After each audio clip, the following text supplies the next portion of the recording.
हाँ जी, क्या हाल है? चलिए अभी शुरू करते हैं अपना नेक्स्ट लेक्चर। आई होप सब बिल्कुल बिंदास ज़बरदस्त शानदार होंगे। ठीक है जी, तो हम लोग पढ़ रहे थे एडवांटेजेस ऑफ फ्रिक्शन, वो कंप्लीट हो गया था। और आज हम लोग पढ़ेंगे, डालता हूँ मैं हेडिंग, डिसएडवांटेजेस ऑफ फ्रिक्शन। ठीक है जी, डिसएडवांटेजेस ऑफ FR मतलब फ्रिक्शन। यार ये फिर से शायद फॉन्ट छोटा लिख दिया मैंने। भैया कॉपी पे लिखने का आदत जो है वो छोटी का ही है। बोर्ड का जुगाड़ करेंगे कुछ तो आपको बड़ा बड़ा लिख के दिखाएंगे। ठीक है, यार कैमरा भी हिल रहा होगा कल वाले लेक्चर से आज तक। ठीक है, क्योंकि इसकी भी थोड़ी स्टेबिलिटी गड़बड़ हो गई है। खैर चलिए, आप लोग लगे रहिए, मैं भी आपके साथ लगा हुआ हूँ। कंटेंट पे सिर्फ आपको फोकस करना है। ठीक है, जो शोबाजी नक्शेबाजी बाद में कर देंगे। ओके, तो क्या क्या नुकसान हो सकते हैं भैया फ्रिक्शन के? सबको पता है ये बात, लेकिन आप ज़रूरत से लिखवाना चाहते हैं मुझसे। ठीक है, ओके सुनिएगा। फ्रिक्शन, नुकसान friction wears away the soles of our shoes। आपके शू का जो सोल है वो किसने ख़राब कर दिया? फ्रिक्शन ने तो कर दिया, हाँ है ना? ठीक है, जितने भी आपके मोटर के पार्ट्स होते हैं, जितने आपकी गाड़ी के इंजन के पार्ट्स होते हैं, जितने भी आपके बाइक के इंजन के पार्ट्स होते हैं, इंटरनल पार्ट्स होते हैं, वो क्यों ख़राब होते हैं? क्योंकि वहाँ पे फ्रिक्शन है, क्योंकि वहाँ पे फ्रिक्शन है। तो यहाँ पे मैं एक और बात लिख रहा हूँ, types of vehicles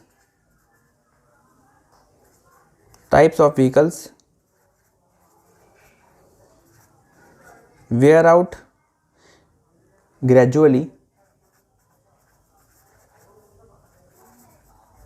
due to friction की वजह से कई सारे जो आपके व्हीकल्स होते हैं वो ख़राब हो जाते हैं। ठीक है, friction wears out the rubbing machine parts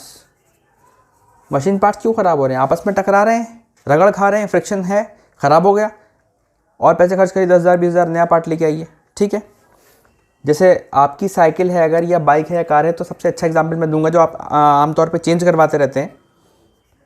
friction wears out the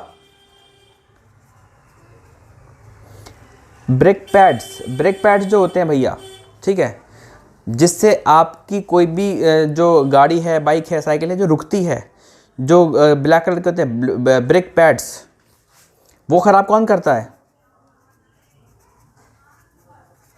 धीरे धीरे ख़राब होते हैं ना वो, ग्रेजुअली मतलब धीरे धीरे। कौन ख़राब कर रहा है भैया? वो सारा का सारा काम बेटा फ्रिक्शन का है, सारा का सारा। आपके मोशन को स्लो कौन कर रहा है? फ्रिक्शन स्लोज डाउन मोशन को कम कर रहा है। ठीक है, फ्रिक्शन एक मशीन की एफिशिएंसी को घटा देता है। Friction reduces the efficiency of machine की ताकत जो है वो घटा देता है फ्रिक्शन। अगर फ्रिक्शन ना हो तो मशीन बहुत तेज़ी से काम करेगी, लेकिन और दूसरे काम बिगड़ जाएंगे। ठीक है, अच्छा, अब कहीं पे आपको बहुत ज़्यादा फ्रिक्शन चाहिए होता है, कहीं पे आपको बहुत कम फ्रिक्शन चाहिए होता है, तो उसके हिसाब से हम फ्रिक्शन को घटा या बढ़ा सकते हैं। तो डालेंगे आज की पहली सही हेडिंग, क्योंकि ये तो भैया कल वाले लेक्चर की थी, डिसएडवांटेज ऑफ फ्रिक्शन। पहली हेडिंग डालेंगे भैया इसकी, methods of increasing friction. Methods of increasing friction.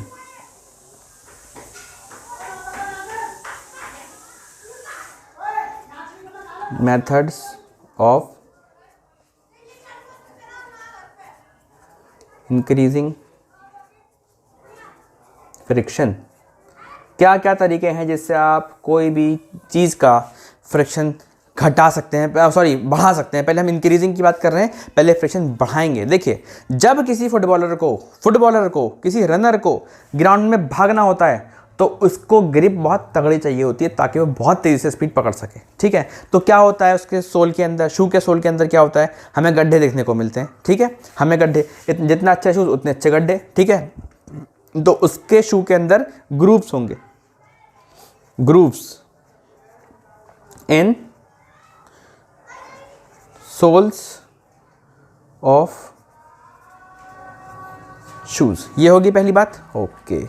दूसरी बात सुनिएगा, जो टायर होते हैं उनके अंदर धारियाँ आपने बनी हुई देखी होगी, कटिंग देखी होगी आपने उनके अंदर, वो क्यों होती है, ताकि आप फ्रिक्शन बढ़ा सकें, ताकि आप फ्रिक्शन बढ़ा सकें। ट्रेड्स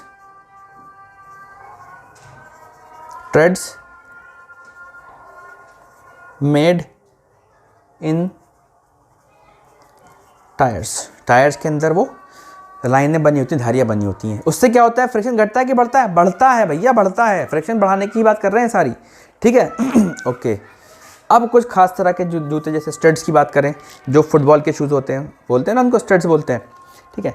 स्पाइक्स, कांटे लगे होते हैं उनके अंदर, spikes in the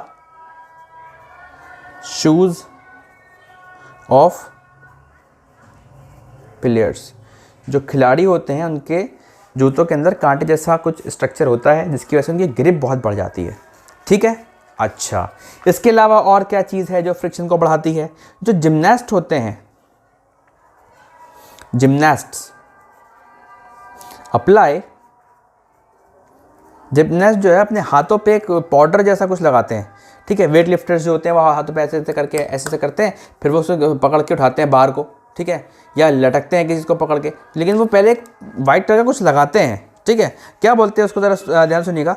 apply course, उसको हम कोर्स बोलते हैं। तो क्या काम करेगा सोचिए भैया, वो आपके फ्रिक्शन को बढ़ा देगा, उस जगह के हाथों के फ्रिक्शन को वो बढ़ा देगा। कोर्स ऑन देयर हैंड्स, अपने हाथों पे लगाते हैं ताकि वो फ्रिक्शन बढ़ा सकें, ठीक है, ओके। चलिए भाई आखिरी देख लेते हैं। मेरे ख्याल में मेथड ऑफ इंक्रीजिंग फ्रिक्शन में 5 काफ़ी होंगे, ठीक है। देखिए, machine belts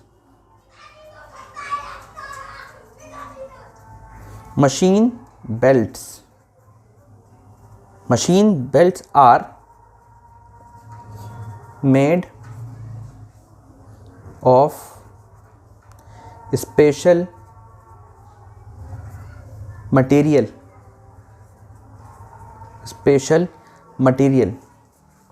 to increase friction, to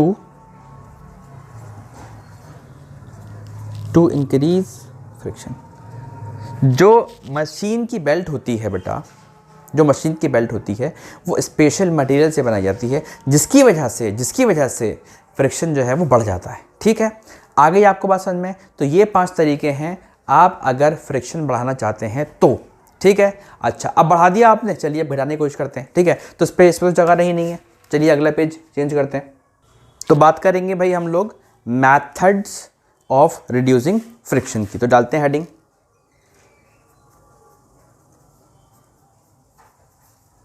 methods of reducing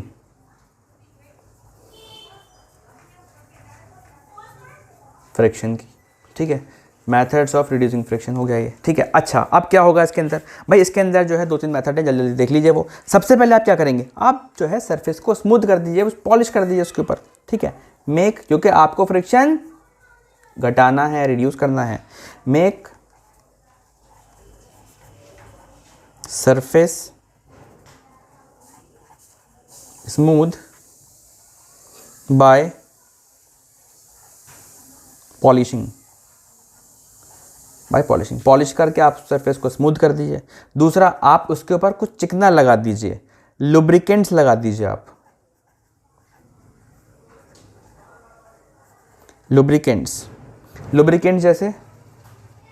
जैसे ऑयल या ग्रीस, जैसे ऑयल या ग्रीस, ठीक है। अच्छा, इसके अलावा और क्या भैया, एक चीज़ होती है बॉल बेयरिंग्स, ठीक है। आप बॉल बेयरिंग्स का इस्तेमाल भी कर सकते हैं, आप पहियों का इस्तेमाल भी कर सकते हैं, बॉल बेयरिंग्स का इस्तेमाल वो इसी में आ जाएगा, इसी लाइन में लिख देता हूँ दोनों को। व्हील्स के ज़रिए एंड बॉल बेयरिंग के ज़रिए। ये दोनों ऐसे डिवाइसेस हैं which consists of a ring of small metal balls। भाई गोला होता है, उसके अंदर गोली एक पहिया सा होता है, ठीक है, उसके अंदर गोलियां पड़ी होती हैं, उसको क्या बोलते हैं? बॉल बेयरिंग्स, ठीक है। और पहिया आप लोग जानते हैं व्हील, ठीक।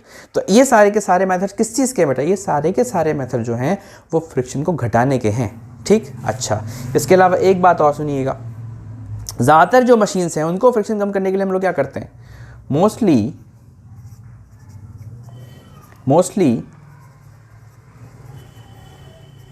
Machines reduced friction by ball bearings, ठीक है। ज़्यादातर जो मशीन्स हैं उनके अंदर अगर आपको फ्रिक्शन कम करना है तो आप किस चीज़ का इस्तेमाल करेंगे? आप इस्तेमाल करेंगे बॉल बेयरिंग्स का। किसका इस्तेमाल करेंगे? बॉल बेयरिंग्स का। अच्छा, अब एक नोट, क्या आप फ्रिक्शन को हमेशा के लिए ख़त्म कर सकते हैं? क्या आप फ्रिक्शन को हमेशा के लिए ख़त्म कर दिए टायर के पास, ज़िंदगी भर टायर का भी खर्च ही नहीं होगा, ठीक है। तो सुनिएगा, friction can never be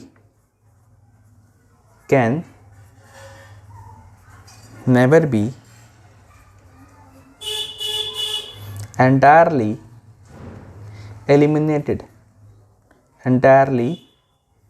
eliminated। Friction कभी भी पूरी तरह से ख़त्म नहीं किया जा सकता। यस और नो? यस और नो? ओके। अब सुनिएगा, एक व्हीकल होता है, ठीक है, उसको बोलते हैं होवरक्राफ्ट। क्या बोलते हैं उसको?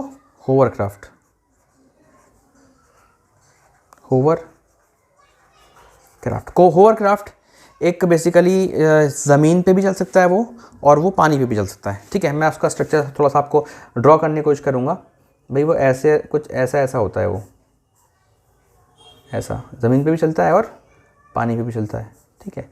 ये जो है ये एयर कुशन है, उसके अंदर एयर कुशन मतलब जो बहुत बड़े बड़े फ़ैन लगे होते हैं वो नीचे की तरफ हवा को भेजते हैं, ठीक है, और हवा चारों तरफ से निकल रही होती है इसके, ठीक है। जब ये ज़मीन पे रहता है तो उसकी चारों तरफ हवा निकल रही होती है, ठीक है। जब इसकी चारों तरफ हवा निकल रही होती है बेटा, तो इसको टायर की ज़रूरत पड़ेगी क्या? नहीं, इसको कोई भी टायर की ज़रूरत नहीं है, ठीक है।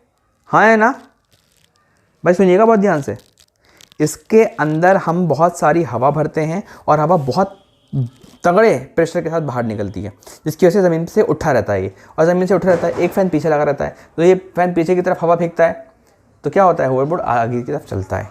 और यही कॉन्सेप्ट भी है जब अप्लाई करता है जब ये पानी में होता है, ठीक है। तो पानी में भी क्या होता है? बहुत बड़े बड़े फैंस लगे होते हैं, वो नीचे की तरफ हवा भेजते हैं, और जब नीचे की तरफ आप गूगल पर टाइप कर लीजिएगा यार, होवरक्राफ्ट, ये स्पेलिंग है होवरक्राफ्ट, आप टाइप कर लिएगा, आप समझ जाएंगे कि मैं किसकी बात कर रहा हूँ। यस और नो? एक ऐसा व्हीकल है जो ज़मीन पे और लैंड पे चल सकता है, और ये एयर कुशन पे चलता है, ये, ठीक है। आगे बात समझ में? ओके। अब शुरू करते हैं इस चैप्टर का एक और पार्ट जिसके बारे में आप लोग शायद थोड़ा सा कम जानते होंगे। फ्रिक्शन तो आपने पढ़ रखा होगा, that is fluid friction. Fluid friction क्या होता है, ठीक है। तो मुझे लगता है कि नेक्स्ट पेज से शुरुआत करनी चाहिए, तो चलिए भाई चेंज करता हूँ पेज। तो भाई हम पढ़ रहे हैं फ्लूइड फ्रिक्शन, ठीक है। तो देखिए फ्लूइड फ्रिक्शन क्या होता है, एक लाइन में समझिए। Friction exerted by liquids and gases, ऐसा फ्रिक्शन जो लिक्विड से लगे और गैसेस से लगे, ऐसा फ्रिक्शन जो किसी भी बहने वाली चीज़ से लगे, उसको फ्लूइड फ्रिक्शन बोलते हैं। क्योंकि फ्लूइड का मतलब क्या होता है? बहने वाला। फ्लूइड का मतलब क्या होता है? ऐसा चीज़ जो बह सके, उसको क्या बोलते हैं? फ्लूइड फ्रिक्शन, ठीक है। जो गैसेस से लगेगा या लिक्विड से, भैया लिक्विड और गैसेस तो बहेगी, इसके अलावा क्या बह जाएगा बताइए? क्या सॉलिड बह सकता है? नहीं बह सकता। तो लिक्विड्स और गैसेस जो है वो फ्लूइड फ्रिक्शन अप्लाई करती हैं किसी भी चीज़ के ऊपर, ठीक है। तो इसकी पहली लाइन लिखते हैं भैया जी, ठीक है। फ्लूइड फ्रिक्शन की पहली लाइन लिखते हैं,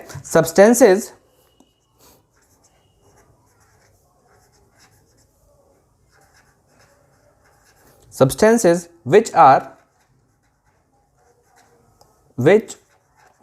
are able to flow, which are able to flow.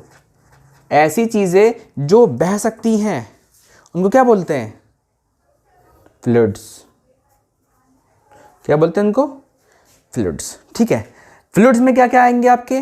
Liquids और गैसेस। ठीक है, ऐसी चीज़ें जो बह सकती हैं उनको क्या बोलते हैं बेटा? उनको बोलते हैं फ्लूइड्स। ठीक है, ओके। मोस्ट कॉमन फ्लूइड बताइए, सुनिएगा।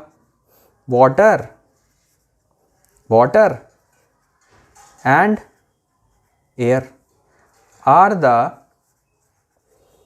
the most common fluids। ठीक है, वाटर एंड एयर जो है वो मोस्ट कॉमन फ्लूइड्स हैं। ठीक है, ओके। अब एक बहुत ही खास बात, एक बहुत खास बात। ठीक है, मैं रेड पेन से लिखूंगा। देखिए, frictional force, frictional force exerted by a fluid is called। ठीक है, फ्रिक्शनल फोर्स कोई भी ऐसी फोर्स, जाहिर सी बात है भाई हम फ्लूइड की बात कर रहे हैं। फ्लूइड जो फोर्स, जो फ्रिक्शनल फोर्स लगाते हैं, फ्लूइड्स जो फ्रिक्शनल फोर्स लगाते हैं, हम उसे फ्लूइड फ्रिक्शन बोलते थे। ठीक है, जो भी फ्लूइड फ्रिक्शनल फोर्स लगा रहा है, जो भी फ्लूइड फ्रिक्शनल फोर्स लगा रहा है, उस फोर्स को हम बोलते हैं drag. It's called drag, it's called drag, drag force, drag force बोलते हैं। Frictional force exerted by a fluid is called drag force. हाँ या ना? ड्रैग वर्ड याद रखिएगा भैया, प्लीज याद रखिएगा ड्रैग वर्ड। ठीक है, अच्छा। अब किस चीज पे कितना फ्रिक्शन लगेगा, वो चार चीजों पर डिपेंड करता है, वो चार चीजों पे डिपेंड करता है। ठीक है, तो मैं यहां लिख रहा हूं magnitude of frictional force, magnitude of frictional force depends on, जो मैग्नीट्यूड है फ्रिक्शनल फोर्स का वो किस पे डिपेंड करेगा? यार बहुत ध्यान से सुन लो भैया, किस पे फ्रिक्शन ज़्यादा लगेगा? फ्लूइड वाले की बात चल रही है, बाकी तो भूल जाओ। फ्लूइड वाला, ठीक है, फ्लूइड वाला मतलब हवा किस पे कितना प्रेशर लगाएगी, पानी किस पे कितना प्रेशर लगाएगा, दूध किस पे कितना प्रेशर लगाएगा, दही किस पे कितना प्रेशर लगाएगा, मतलब लस्सी, शहद किस पे कितना प्रेशर लगाएगा। ठीक है, उसकी बात चल रही, वो चार चीज़ों पर डिपेंड करता है। पहली चीज़ speed of object, speed of object, object की स्पीड क्या है? मान लीजिए आप साइकिल से जा रहे हो, ठीक है भाई, आप जा रहे हो तेज़ी के साथ, आंधी आ गई, हाँ है ना, आंधी आ गई, ठीक है, तो अब देखिए आपकी साइकिल की स्पीड कम हो गई, हाँ है ना, मतलब ये है कि उस पर इस टाइम क्या लग रहा है? फ्लूइड फ्रिक्शन लग रहा है, इस पर ड्रैग लग रहा है आपके ऊपर इस वक्त, ड्रैग। ठीक है, अच्छा, अब दोबारा आप साइकिल पे बैठिए, आंधी नहीं आ रही, कुछ नहीं हो रहा, धीरे धीरे आप साइकिल चला रहे हैं, धीरे धीरे आप साइकिल चला रहे हैं, आपके कपड़े उड़ रहे हैं, धीरे धीरे चला रहे हैं आप साइकिल, कोई कपड़े नहीं उड़ रहे, कुछ नहीं हो रहा, मतलब आप पे ड्रैग ज़्यादा लग रहा है, कम लग रहा है। अब आपने साइकिल की स्पीड बढ़ा के 20-30 पहुँचा दी, भाई साहब पूरा आपका टी शर्ट वी शर्ट इधर उधर शर्ट वर्ट जो भी आप पहने में उड़ने लगा हवा में, हाँ या ना। जैसे ही आपने अपनी साइकिल की स्पीड बढ़ाई, स्पीड ऑफ ऑब्जेक्ट आपने बढ़ाया, वैसे ही आप पे ड्रैग ज़्यादा लगने लगा, ठीक है। तो आप समझ गए इस बात को कि स्पीड ऑफ ऑब्जेक्ट में कहने का मतलब क्या है। दूसरा शेप ऑफ ऑब्जेक्ट, ध्यान से सुनिएगा। देखिए आप जब साइकिल चलाते हो धीरे धीरे तो आप सीधे बैठ रहते हो साइकिल के ऊपर। भैया साइकिल का एग्जांपल इसलिए दे रहा हूँ क्योंकि सारे स्टूडेंट्स को साइकिल चलानी चाहिए, ठीक है, हेल्दी होता है। शेप ऑफ ऑब्जेक्ट का मतलब समझिएगा, आपने साइकिल चलाना शुरू किया धीरे धीरे, अब आप बैठे हुए हो सीधे सीधे, ठीक है, हल्के हल्के साइकिल चला रहे हो, लेकिन जैसे ही आपने रफ्तार बढ़ाई 20-30 पहुँचाई, आप झुक गए आगे की तरफ, आपने अपना शेप चेंज किया ना। हाँ, तो इसका मतलब ये है कि ऑब्जेक्ट का शेप क्या है उस पर भी ड्रैग डिपेंड करता है। अगर आप सीधे बैठ के साइकिल चलाओगे तेज़ी में, आप इतनी स्पीड नहीं पकड़ पाओगे, क्योंकि सारी हवा जो आप पे ड्रैग लगा रही है वो आपका पूरा सीना, पेट, मुंह, ठीक है, सबका सामना करना पड़ा। लेकिन अगर आप झुक गए आगे की तरफ, अगर आप आगे की तरफ झुक गए तो सारा ड्रैग जो आप पे लग ही नहीं रहा, फिर ऊपर से निकल जा रहा है, आपके साइड में से निकल जा रहा है, हाँ है ना। तो शेप ऑफ ऑब्जेक्ट पे भी डिपेंड करता है। अच्छा, तीसरी चीज़ क्या है भैया? तीसरी चीज़ है बेटा size of object. Size of object मतलब बस पे ज़्यादा लगेगा ड्रैग या कार पे ज़्यादा लगेगा ड्रैग। ठीक है, तो बस पे बहुत देर ड्रैग लगेगा क्योंकि बस जो सामने से बिल्कुल सीधी होती है और बहुत बड़ी भी होती है।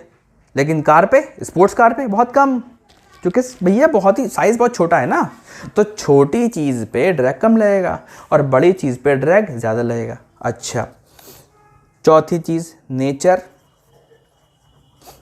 Of fluid. जिसमें आप हैं उसका नेचर क्या है? आप पानी में चल रहे हैं, आप शहद में चल रहे हैं, पानी का जहाज शहद में चलाओ, चलेगा? बहुत धीरे शायद चले ही ना, लेकिन क्या वो फ्लूइड नहीं है? और पानी में भैया, पानी में तो चलता ही है। और हवा में प्लेन चलता है। तो हवा जो है पानी से हल्की होती है ना। हाँ बिल्कुल, हवा के अंदर आप हाथ घुमा सकते हो, लेकिन पानी के अंदर हाथ घुमाना थोड़ा मुश्किल है। ठीक है, तो नेचर ऑफ फ्लूइड कैसा है? गाढ़ा है या कम गाढ़ा है? ठीक है, तो इस गाढ़ेपन को कैसे वो करेंगे? विस्कोसिटी बोलते हैं उसको। विस्कोसिटी, कोई चीज़ कितनी गाढ़ी है उसको बोलते हैं विस्कोसिटी। कि उसकी विस्कोसिटी क्या है? Viscosity of fluid. अगर किसी चीज़ की विस्कोसिटी ज़्यादा है इसका मतलब ये गाढ़ी ज़्यादा है। अगर किसी की विस्कोसिटी कम है इसका मतलब वो कम गाढ़ी है। आइए आपकी बात समझ में? आई होप आपको बात समझ में आ रही होगी। ठीक है, ओके। अब बात कर लेते हैं डिसएडवांटेज ऑफ फ्लूइड फ्रिक्शन की।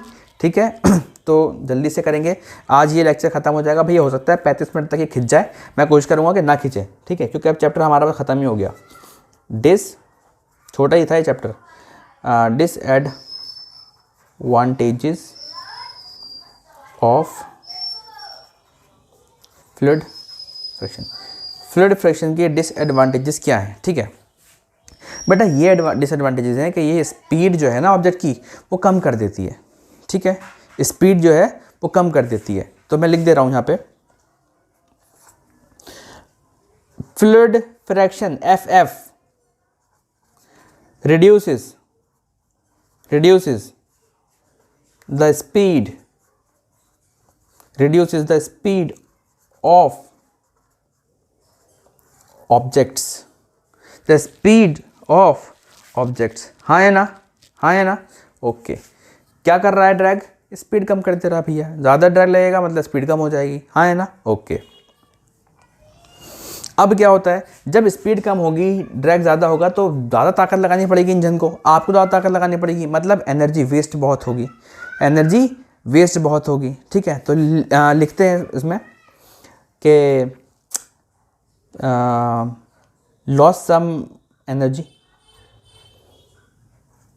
Loose some of their energy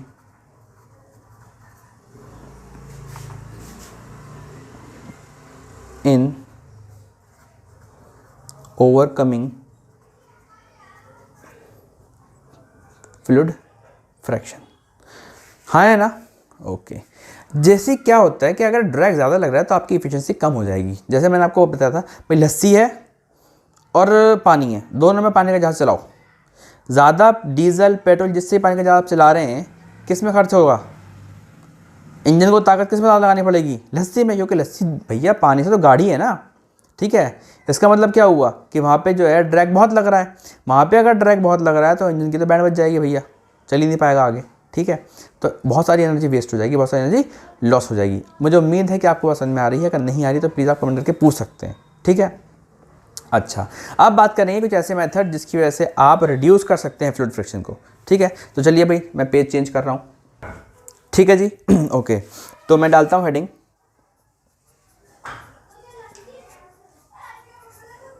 methods of reducing fluid fraction, मतलब ड्रैग। ठीक है, अच्छा सुनिएगा भाई अगर आप ड्रैग को कम करना चाहते हैं, अगर आप फ्लूइड फ्रैक्शन को कम करना चाहते हैं तो आपको क्या करना चाहिए भैया? हर सवाल का एक ही जवाब है, हर सवाल का एक ही जवाब है। क्या?